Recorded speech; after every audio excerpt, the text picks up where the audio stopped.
مکتب اور مدرسے کی اہمیت قرآن اور حدیث کی روشنی میں۔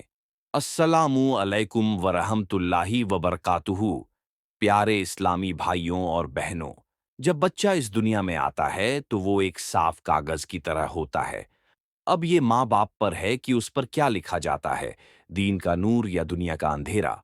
اللہ تعالیٰ قرآن میں فرماتا ہے، اے ایمان والوں، اپنے آپ کو اور اپنے گھر والوں کو جہنم کی آگ سے بچاؤ جس کا ایندھن انسان اور پتھر ہوں گے۔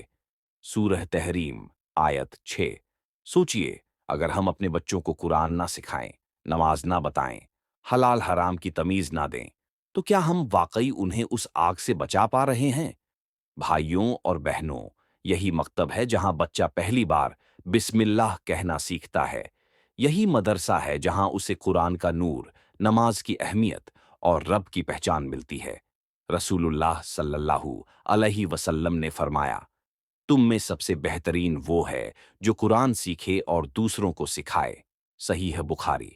اب سوچئے، جب ہمارا بچہ مکتب میں قرآن پڑھتا ہے، تجوید سیکھتا ہے، وضو اور پاکی ناپاکی کا علم حاصل کرتا ہے، تو کیا وہ اس حدیث کا حقدار نہیں ہو جاتا؟ ایک اور حدیث میں رسول اللہ صلی اللہ علیہ وسلم فرماتے ہیں، اپنے بچوں کو 7 سال کی عمر میں نماز کا حکم دو۔ ابو داؤد۔ لیکن آج کے دور میں ہم اپنے بچوں کو اسمارٹ فون تو دے دیتے ہیں، مگر انہیں مکتب بھیجنے میں کتراتے ہیں۔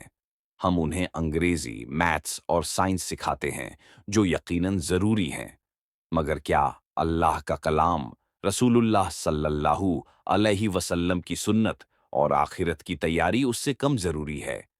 حضرت علی رضی اللہ عنہ فرماتے ہیں، اپنے بچوں کو نبی صلی اللہ علیہ وسلم سے محبت، ان کے اہل بیت سے محبت اور قرآن کی تعلیم دو۔ بھائیوں اور بہنوں، مکتب اور مدرسے صرف تعلیم نہیں دیتے، یہ بچوں کو انسانیت سکھاتے ہیں، اخلاق اور ادب سکھاتے ہیں، اور سب سے بڑھ کر اللہ سے جڑنا سکھاتے ہیں۔